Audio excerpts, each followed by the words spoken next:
के दिल में बसा राजन्नापेट गांव हमेशा से अपने हरे भरे खेतों, शांत वातावरण और अपने लोगों की गर्मजोशी के लिए जाना जाता रहा है। घने जंगलों और ऊंची पहाड़ियों से घिरा ये गांव ऐसा था जहां समय धीरे धीरे चलता हुआ लगता था। गांव भले ही दूर दराज का था, लेकिन यहाँ शांति का माहौल था, जो इसे शहर की भागदौड़ से दूर रहने वालों के लिए एक आदर्श ठिकाना बनाता था। पीढ़ियों से राजन्नापेट में सद्भावना का माहौल था। गांव के लोग अपनी दैनिक गतिविधियों को उसी तरह से करते थे जैसे वे हमेशा करते थे। किसान मिट्टी जोतते थे, बच्चे गलियों में खेलते थे और बुजुर्ग अपने बरामदों में बैठकर हल्की हवा का आनंद लेते थे। राजन्नापेट को बाहरी दुनिया से जोड़ने वाली एकमात्र सड़क घने जंगल और पहाड़ियों से होकर गुजरती थी, जिसे चिलकालापल्ली रोड के नाम से जाना जाता है। यह एक साधारण सड़क थी, सिवाय एक अजीब बात के। सूर्यास्त के बाद जो कोई भी इस सड़क से गुजरता था, वह कभी भी उसी रास्ते से वापस नहीं आता था। वे पीले कांपते हुए वापस आते थे और अक्सर वे अजीबोगरीब दृश्यों या अस्पष्ट घटनाओं के बारे में बात करते थे। पहले तो लोगों को लगा कि यह सिर्फ अंधविश्वास है, लेकिन जैसे जैसे ऐसी खबरें आने लगीं, गांव में कुछ अंधकार में और भयावहता छाने लगी। ये सब एक शाम शुरू हुआ जब राजन्नापेट के एक युवा शिक्षक राघव को पड़ोसी गांव में संदेश पहुंचाने का काम सौंपा गया। सूरज ढलने लगा था और उसे पता था कि उसे जल्दी करनी है, लेकिन वह जिस सड़क से जाने वाला था, चिलकालापल्ली रोड, उसकी एक प्रतिष्ठा थी। गांव के कुछ बुजुर्गों ने उसे अंधेरे के बाद यात्रा न करने की चेतावनी दी थी। उनका दावा था कि उस सड़क के आसपास की पहाड़ियों में कुछ शापित रहता है। चेतावनी के बावजूद राघव दृढ़ निश्चयी था। उसने अपने परिवार को आश्वासन दिया कि वह रात होने से पहले वापस आ जाएगा। जैसे ही वह अपनी मोटरसाइकिल पर निकला, हवा उसके पास से गुजरी, जिसमें जंगली फूलों की मीठी खुशबू थी। पहले तो सब कुछ सामान्य लग रहा था, लेकिन जैसे जैसे वह जंगल में आगे बढ़ा, आसमान गहरे बैंगनी रंग में बदल गया और हवा अस्वाभाविक रूप से शांत हो गई। उसे थोड़ी बेचैनी महसूस हुई, लेकिन उसने इसे दरकिनार कर दिया और खुद से कहा कि यह जंगल की शांति है। हालांकि जैसे ही सूरज क्षितिज से नीचे डूबा, कुछ ऐसा हुआ जिसे समझ पाना मुश्किल था। आगे की सड़क सामान्य से ज्यादा घुमावदार और लंबी लग रही थी। राघव ने पाया कि वह चक्कर लगा रहा है। जाने पहचाने पेड़ और पहाड़ियां अब समझ में नहीं आ रही थीं। रास्ता अपरिचित हो गया था, हालांकि उसे पता था कि वह इस सड़क पर कई बार यात्रा कर चुका है। अचानक एक ठंडा कोहरा छाने लगा। राघव ने कोहरे में आंखें मूंदकर आगे की सड़क को समझने की कोशिश की। दूर से उसने लालटेन की चमक जैसी एक हल्की टिमटिमाती रोशनी देखी। वह उस ओर तेजी से बढ़ा, इस उम्मीद में कि कोई उसे गांव वापस ले जा सके। जैसे ही वह रोशनी के पास पहुंचा, उसने सड़क के किनारे एक आकृति खड़ी देखी। एक महिला ने सफ़ेद साड़ी पहनी हुई थी। उसके लंबे बाल हवा में लहरा रहे थे। उसका चेहरा अंधेरे में छिपा हुआ था, लेकिन राघव महसूस कर सकता था कि उसकी नज़रें उसे भेद रही थीं। क्या मैं आपकी मदद कर सकता हूँ? उसने पुकारा, लेकिन महिला ने कोई जवाब नहीं दिया। अचानक महिला गायब हो गई और राघव को कोहरे की भयानक खामोशी के साथ छोड़ दिया। उसने चारों ओर देखा। उसकी रीढ़ में सिहरन सी दौड़ गई, लेकिन उस सड़क का कोई निशान नहीं था जिसे वह कभी जानता था। कोहरा घिरता हुआ लग रहा था और राघव की मोटरसाइकिल रुक गई। इंजन चालू करने की कोशिश करते हुए वह घबरा गया, लेकिन कोई फायदा नहीं हुआ। लालटेन की भयानक चमक फिर से दूर से टिमटिमाने लगी। फिर कोहरे से एक आवाज निकली। ये धीमी थी, लगभग फुसफुसाहट जैसी, लेकिन राघव के खून को जमा देने के लिए ये काफी थी। ये सड़क छोड़ दो, नहीं तो तुम कभी इस जगह से नहीं जा पाओगे। चिलकालापल्ली रोड पर राघव के भयानक अनुभव के बाद जैसे जैसे दिन बीतते गए, राजन नापेट का शांतिपूर्ण जीवन बिखरने लगा। जो कभी एक छोटा घनिष्ठ गांव था, अब खुद को बढ़ती बेचैनी में डूबा हुआ पाता था। ग्रामीण अब शापित सड़क के इर्द गिर्द होने वाली अजीबोगरीब घटनाओं को अनदेखा नहीं कर सकते थे, खासकर राघव के परेशान करने वाले वृतांत के साथ।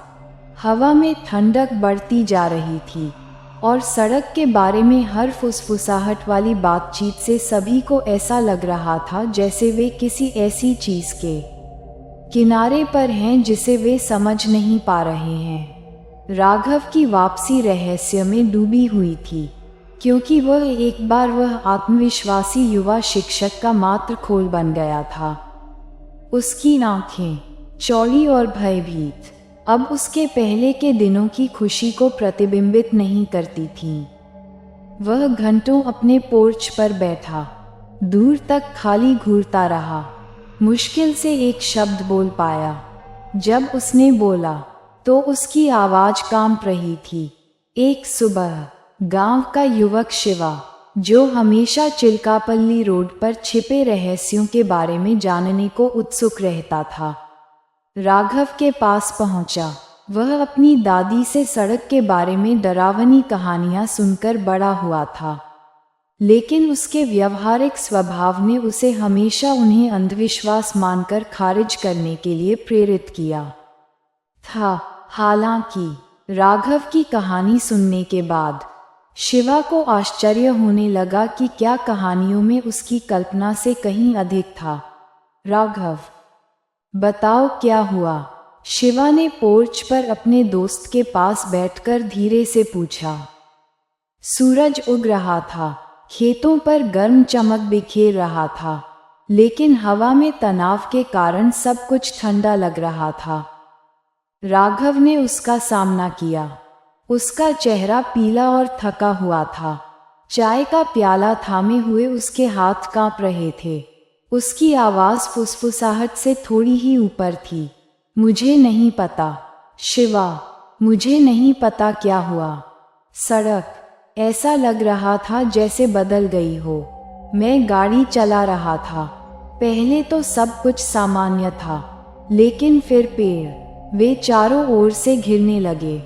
कोहरा शिवा कहीं से भी आ गया और सड़क मुड़ गई, ऐसे तरीके से मुड़ गई जिसका कोई मतलब नहीं था। मैं वापस जाने का रास्ता नहीं ढूंढ पाया। शिवा ने ध्यान से सुना। उसके सीने में बेचैनी बढ़ती जा रही थी। तुमने कहा कि तुमने उसे देखा, सफेद कपड़ों वाली महिला? राघव ने सिर हिलाया। उसकी आंखों में एक भयावह नजर भर गई। हाँ, वह सड़क के किनारे खड़ी थी। मुझे लगा कि वह असली है, लेकिन जब मैं उसके पास गया तो वह धुंध में गायब हो गई। मुझे नहीं पता कि मैं घर कैसे पहुंचा। उसके बाद सब कुछ धुंधला है, लेकिन मुझे उसकी आवाज़ सुनाई देना याद है। मुझे जाने के लिए कह रही थी। उसने कहा, ये सड़क छोड़ दो या तुम कभी इस जगह को नहीं छोड़ोगे। शिवा का दिल तेजी से धड़कने लगा जब उसने शब्दों को समझा। सफ़ेद कपड़े पहने महिला। गांव में हर किसी ने उसके बारे में सुना था और कई लोगों का मानना था कि यह सिर्फ एक कहानी थी, बच्चों को नियंत्रित रखने के लिए एक और भूत की कहानी। लेकिन राघव की मुठभेड़ ने इसे बहुत ज़्यादा वास्तविक बना दिया था। कुछ गड़बड़ थी। चिलकालापल्ली रोड के बारे में कुछ बहुत ही परेशान करने वाला था और शिवा इसकी तह तक जाने के लिए दृढ़ था। मैं पता लगाऊंगा कि क्या हो रहा है। शिवा ने अपनी आवाज को दृढ़ करते हुए कहा, गांव हमेशा इस तरह डर में नहीं रह सकता। इसका कोई कारण होना चाहिए। राजन नापेट में सच्चाई को उजागर करने के लिए शिवा का दृढ़ संकल्प तेजी से फैल गया। जबकि कई लोग रहस्य का सामना करने से बहुत डरे हुए थे, वहीं कुछ बहादुर लोग भी थे जो उसके साथ खड़े थे। अपने कठोर बाहरी व्यक्तित्व के लिए मशहूर गांव के लोहार रवि और गांव के इतिहास में गहरी रुचि रखने वाली किसान की पत्नी अंजलि ने उनकी मदद की पेशकश की। साथ मिलकर उन्होंने शापित सड़क के रहस्य को सुलझाने के इरादे से एक छोटा समूह बनाया। शाम ढलने के साथ ही समूह इकट्ठा हुआ। वे गांव के चौक में अलाव के चारों ओर बैठ गए। दूर से चिलकालापल्ली रोड के घने अंधेरे जंगल दिखाई दे रहे थे। शिवा ने छोटे समूह को संबोधित किया। उनकी आवाज स्थिर थी लेकिन उनमें तत्परता की भावना थी। उन्होंने कहा, हम डर में नहीं रह सकते। हमें ये समझने की ज़रूरत है कि उस सड़क पर क्या हो रहा है। सफ़ेद कपड़े पहने महिला के पीछे की कहानी क्या है? हमें बुजुर्गों से बात करने की ज़रूरत है। उन्हें कुछ पता होना चाहिए। राजन नापेट के बुजुर्ग, जो अपनी बुद्धिमत्ता के लिए लंबे समय से सम्मानित हैं, अभिशाप को समझने की कुंजी थे। वे ही थे जिन्होंने वर्षों से सड़क के परिवर्तन को देखा था और अतीत की मौखिक कहानियों को आगे बढ़ाया था। शिव और उनके समूह को पता था कि उन्हें उनके पास सावधानी से जाने की ज़रूरत थी, क्योंकि गांव के लोग अक्सर अंधविश्वासों को अपने दिल के करीब रखते थे। अगले दिन वे गांव के सबसे बुजुर्ग नरसिंह से मिलने गए, एक ऐसे व्यक्ति जिनकी उम्र उनके चेहरे पर गहरी रेखाओं से चिन्हित थी। वह राजन नापेट के बाहरी इलाके में एक छोटी एकांत झोपड़ी में रहता था, जो गांव के चौराहे की हलचल से दूर था। नरसिंह ने अपनी आंखों में गंभीरता के भाव के साथ उनका अभिवादन किया। जब वे अपने साधारण घर में उनके चारों ओर बैठे थे, उनकी निगाहें स्थिर थीं, उनकी आवाज़ धीमी और सोची समझी थी, मानो वे वर्षों से इस पल का इंतज़ार कर रहे थे। तुम सड़क के बारे में पूछने आए हो, है न? उसने कहा। उसकी आवाज़ उम्र के कारण कर्कश हो गई थी। शिव ने सिर हिलाया। हाँ नरसिंह गरु, हमें जानना है कि क्या हुआ। सड़क क्यों बदल जाती है? सफ़ेद कपड़े पहने महिला क्यों दिखाई देती है? बूढ़े आदमी ने गहरी सांस ली। उसके हाथ कांप रहे थे क्योंकि वह लकड़ी की छड़ी की ओर बढ़ा। जिस सड़क की तुम बात कर रहे हो, उसने शुरू किया, वह शापित है। ये तुम लोगों में से किसी के भी जन्म से बहुत पहले शापित थी। लक्ष्मी नाम की एक महिला थी, जो कभी यहाँ राजन नापेट में रहती थी। वह दयालु, सुंदर थी और सभी उससे प्यार करते थे। उसकी शादी पड़ोसी गांव के एक आदमी से तय हुई थी, लेकिन किस्मत बेरहम थी। जिस आदमी से उसकी शादी होने वाली थी, उसने उसे धोखा दिया। उसे पता चला कि उसकी शादी पहले ही एक अमीर परिवार की किसी दूसरी महिला से तय हो चुकी थी। उसका दिल टूट गया और वह आखिरी बार उससे मिलने के लिए चिलकालापल्ली रोड चली गई। नरसिंह की बात सुनते ही समूह ने ध्यान से सुनना शुरू कर दिया, लेकिन वह कभी नहीं आया।